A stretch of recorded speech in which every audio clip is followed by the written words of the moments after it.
14 کروڑو نه زیات خلک موبایل فون استعمالوي. د دې نظام چلولو لپاره د ملک په ګوټ ګوټ کې د 40,000 نه زیاتې د موبایل ټاور یعنې ستنې د آبادۍ په علاقو کې لګول شوي دي. ساینسدانانو چې د موبایل ستنو کوم نقصانات بیان کړي دي دا بېشماره دي.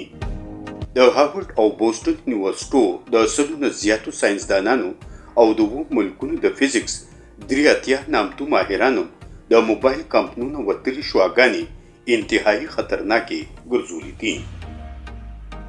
په کینسر د څېړنې بین الاقوامي ادارې ویلي دي چې کم خلک موبایل ستونو سره خوا کې استوګنه کوي دوی کې ډېر زیات مرضونه خورېږي. د دې ټاورونو د 1900 میګا هرټ شواګانې د خښتو او اوسپنې دیوالونو کې د تېرېدو توان لري. د برتانیې ساینسدانانو په خپلو تحقیقي مقالو کې ویلي دي چې د موبایل ستونو وتونکې شواګانې د 1 مربع کیلومتر علاقه کې ژوندي څیزونو ته نقصان رسوي. په سپین کې مختلفو کاپنو خپلې ستنې په دې وجې لرې کړي دي ولې چې دغلته برقي مقناطیسي شواګانو ته عام ولس متاثره کیږي.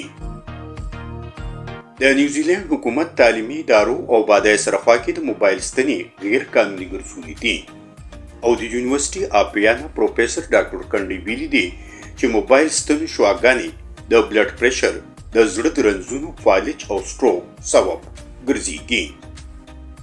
د کینسر تحقیقاتي ادارې IARC مطابق چې د موبایل ستنو کومې شواګانې اوسي د دې نه د دماغو کینسر ډېر زیاته خطر کېدی شي.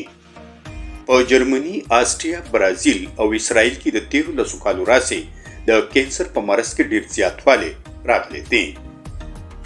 د بھارت سابق وزیر اعظم منموهن سنګ د موبایل ستنو منفي اثراتو معلومولو لپاره یو وزارتي کمیټه جوړه کړې وه. دې کمیټې حکومت ته پاس کړی چې د آبادۍ په علاقو کې د کتن او ورومرو موبایل ستنې نه لګوي. د کاناډا ریچارډ هیل عدالت کې یو اپیل دایر کړی شو چې د ډاکټر کیریو د یو کتاب سیل فون هیزرډ ان د وایرلس ایج حواله ورکړی شوې وه چې پکې ویلي شوي چې د موبایل ټاور په وجه ځوانانو او ماشومانو کې ډېرې بیمارۍ خورېږي او دوی متاثره کیږي. په دسمبر 2010 کې د بمبای انجینرینګ یونیورسيټي د پروفیسورانو په یو ریپورټ کې ویل شوي دي چې د موبایل ستنو نه ټولې شواګانې دې سره په نږدې خلکو د بېخوابۍ، سر درد، د سر ګرځېدو، د جوړونو د درد، د DNA د توړپوړ او کینسر په شان رنځونه خوري.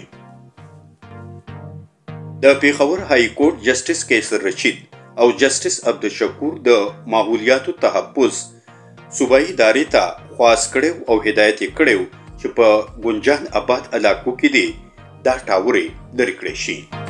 دا ټاورې خو دغلته لرې کړی شوې ولې اوس هم په ټوله صوبه او په ټول ملک کې دا ټاورې تاسو ته په نظر راځي او دا مختلف قسمه بیماری خوري.